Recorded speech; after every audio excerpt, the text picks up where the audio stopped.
Who am I? Yes, we have some more characteristics on which this consciousness of I has to be discussed. We have seen that there is no name for I, no form for I. The debate as I and you are external. There is no you for this I. I never sees anything outside, never recognizes anything external. We have also seen how we feel ourselves within. Now, look, holding this stick in the hand.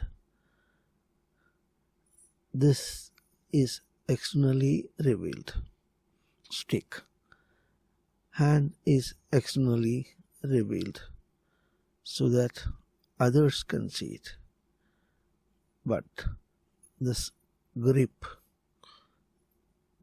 is the ray coming from within, absorbed back into consciousness. This is I.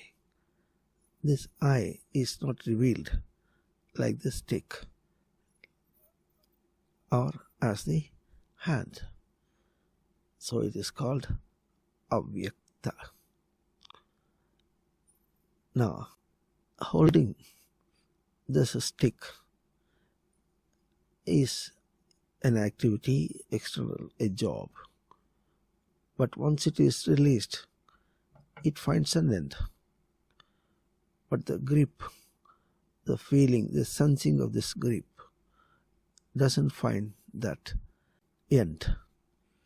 So it is called Ananta. This going out is Anta. This is Ananta. Ananta is again Anta Atibandhani Dhatu. From that verb it is derived. Ananta is Na Anta. This consciousness, sensing of consciousness, is not bound to either the stick or the hand or speech or the legs walking or any activity outside. They are anta, they go away.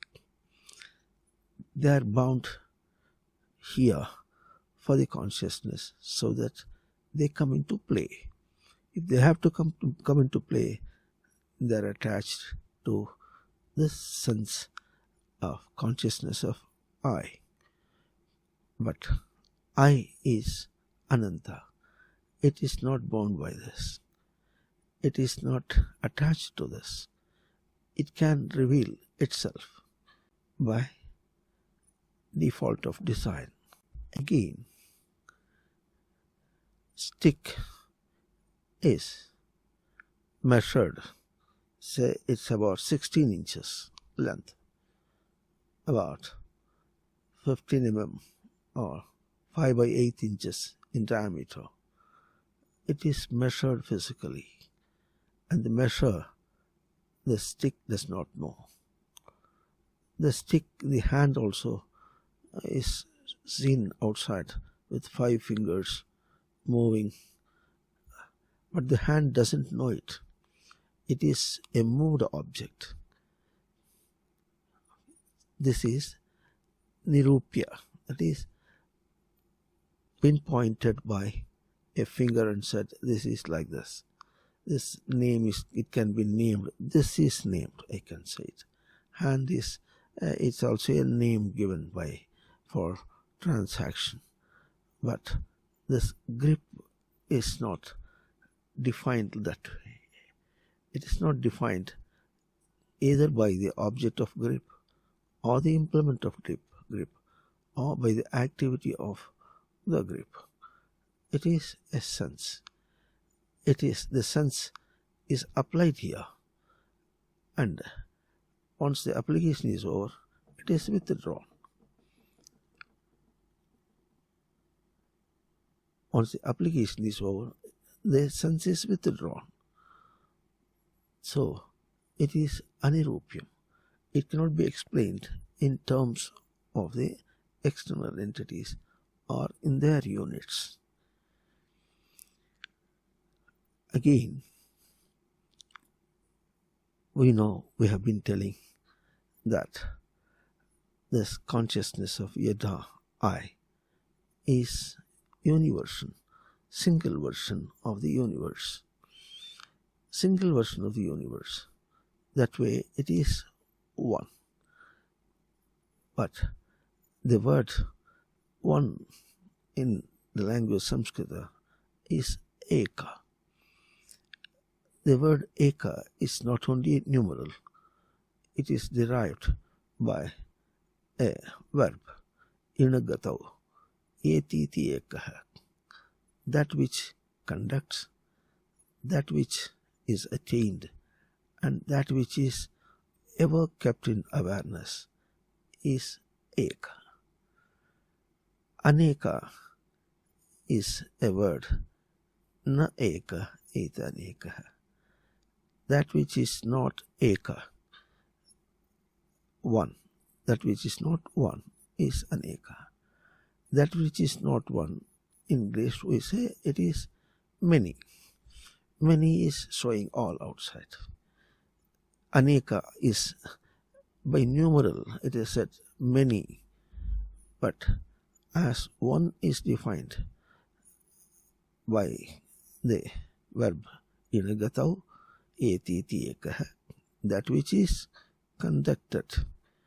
Now, here, for the hold of this stick external, in this implement hand, what is conducted? Conducted is, say, let us say, a grip is conducted. But that grip is not by the stick, it is not by the hand. It is a conduct of the ray coming from within, the ray of I, the ray of consciousness of Yada. This is the conduct. So, whatever is conducted can be attained. Attained, the conduct of the ray can be attained back. So, it's proved here. But neither the stick nor the hand can be attained. They are always separate. Separate for I, separate even for the conduct. Now, awareness. Awareness, the stick cannot be kept in awareness. Even the hand cannot be kept in awareness. But the consciousness of Yada is kept in awareness. This is how. This is I is ekaha. By the by, the entire universe, whatever we feel that we do jobs externally, they are not external jobs like this. As this is not an external job purely, because this is a conduct of the ray within, a conduct and attainment within and again back, awareness from within. This is conduct. It's not a simple job of making some pot out of a mud. It is not like that. It's not simple that way. Just talk away, while away, and then forget about it. This is not like this. So this is eka. But anything that we talk as a job or an activity of the senses externally, they are all unconducted. They are all unconducted. This is unconducted. Unconducting, this is also not conducting. So not attainable. Cannot be kept in awareness. So this is aneka. This is against eka. One, not one. This is not one. One is Eka. Again, let us repeat. One is Eka, that which is conducted, which is attained, which is kept in awareness. This is not that one, that characteristic Eka. This is not that characteristic Eka. So the entire world is not that characteristic Eka. This is only the characteristic one, universe. The entire universe is universion of conduct of the element of existence, and attaining back through the conduct, or even after the conduct, attaining back the same consciousness and hold it under awareness. Right?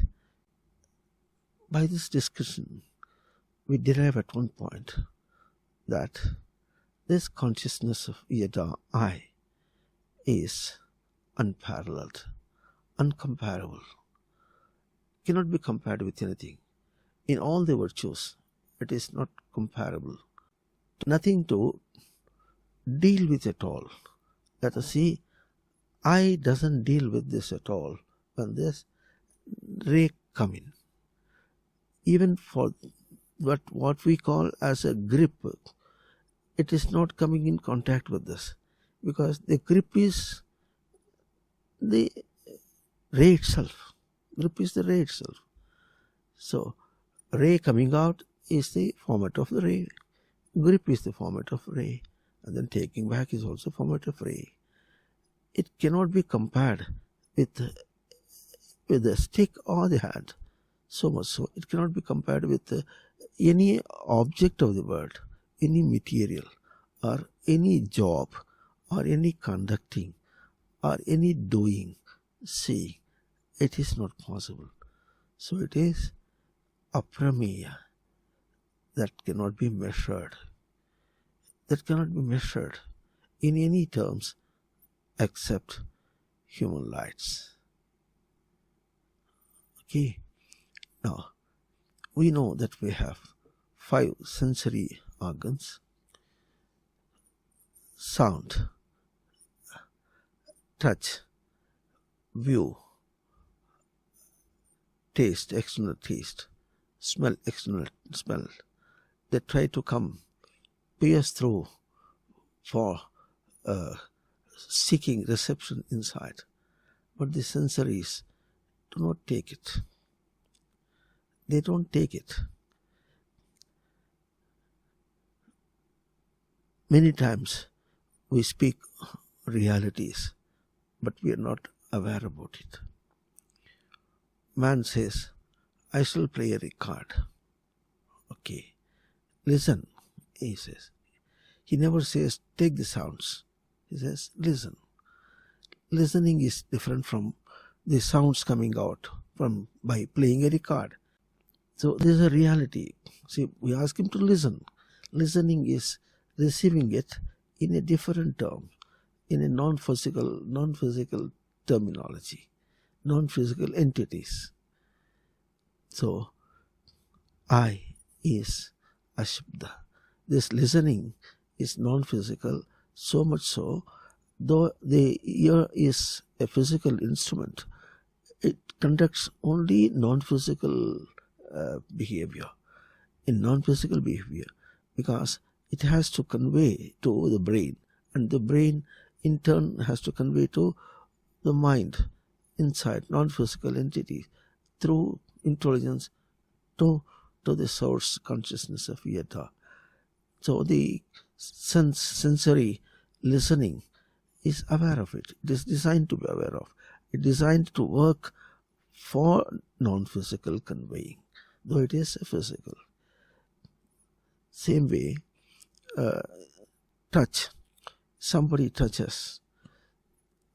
So, what we feel is, we say that somebody has touched. These are all the language which we talk in external terms. But how do I say that somebody has touched? This saying is only once this touch has been taken inside into the intelligence, and then that discriminated and then revealed back. Once somebody touches here, what is happening is my ray is obstructed. My ray is very free. Something is coming in and runs. So the message goes inside. Goes inside in non-physical term to the intelligence. See, the intelligence receives it in its own sense. It takes it in its sense. It doesn't take the sense of the external obstruction which is coming. No, the expression is to say that somebody is obstructing. This is some other touch is touching my touch. The touch of the consciousness of I. So, here again, the external touch is not received. The inner electromagnetic field doesn't know anything about the external. It only say, my ray or my frequencies are obstructed. Same way, view is external, but I see it. View is different from vision. Vision is non-physical. It is not simple image taken by the eye. Image taken by the eye is a reverse image. Taking a reverse image alone is not seeing. Seeing is much deep. At every stage it is seeing. It is seeing at the lenses, eye, at the brain, mind, buddhi, chitta, aham, self, intelligence correction, and then fed back to the consciousness. There it comes, and it is compared there. And whatever is seen is ray coming back. Consciousness, whatever the ray that is just as a flux moving inside, only that is taken. And if we call that, I have seen the view. View is taken in terms of the inner terms, say intelligence, it is taken. It is not taken in terms of the external view. So never it is taken. So it is called arupa. It is ashabda, a sound free, a touch free, a view free, a taste free. Once a food stuff enters the food mouth, the rays tickle the taste buds and say, look, something has come. Then man again compares within, acceptable or not. If it is acceptable, he will take it. Otherwise, he will spit it out. This is a gate to check back. It's because once a undigestible food goes into the body gets into trouble, and the system of reflection gets into trouble. Man cannot be able to reflect his ray. So it's a gateway, rather it's a gatekeeper. Same way. So it is not tasting. It is not tasting the other one. It is tasting its acceptability. Acceptability for the consciousness. Again, smell also is like that.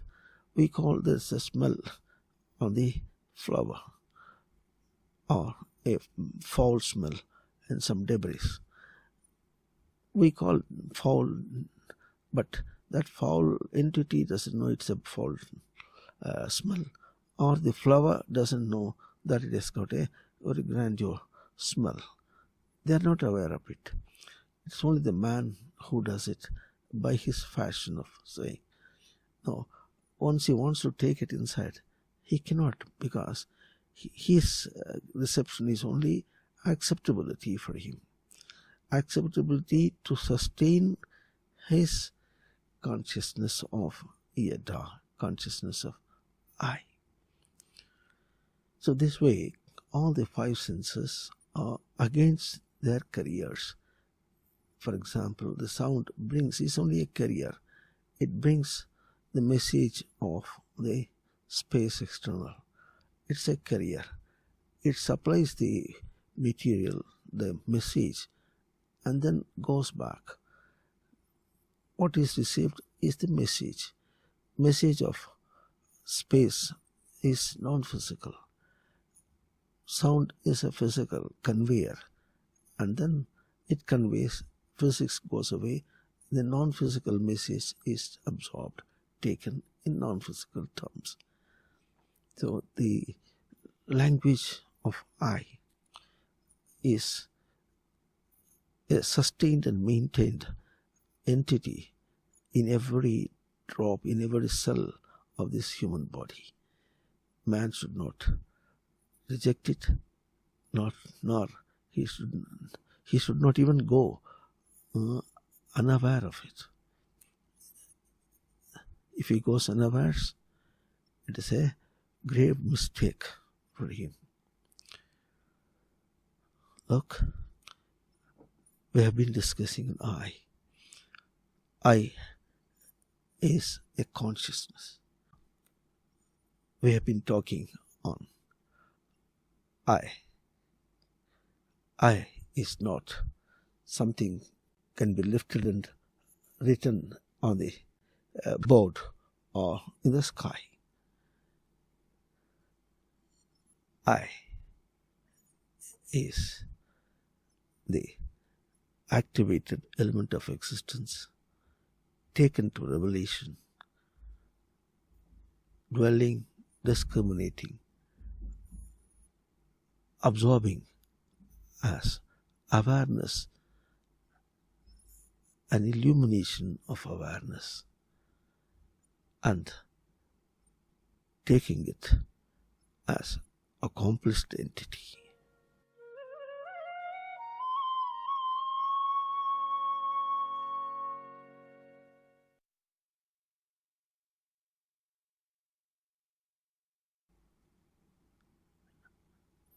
You follow now? Let's not take this easy. Let's not take it as egoism. Say, I have done it. No, this is wrong. I has no sense with anything outside, while all others seek this entity here, because they are inanimate consciousness of Yada. This is animate, live consciousness of Yada. Once this ray casts on the inanimate body, it reacts joyfully, pleasantly, pleasingly. But once this man doesn't do it in his designed way and then twists it into his number attitude, then the other object, which is though inanimate in the consciousness of Yada, it doesn't give the right response. It twists him so that he gets back into reality. That is the spirit of the universe, either external universe or the universe here. Now, children, again we meet personally. This is a very good absorption for you to be elevated. We have been talking quite some time on this subject, and all this is personally on self. Every individual should absorb it in his terms as self. Nothing is talked external. You don't have to move about, run about to get it. While you get it, you're elevated.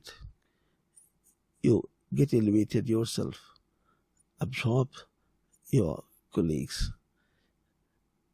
Take them into your own hold and realize the realities, the esteemed realities in terms of the consciousness.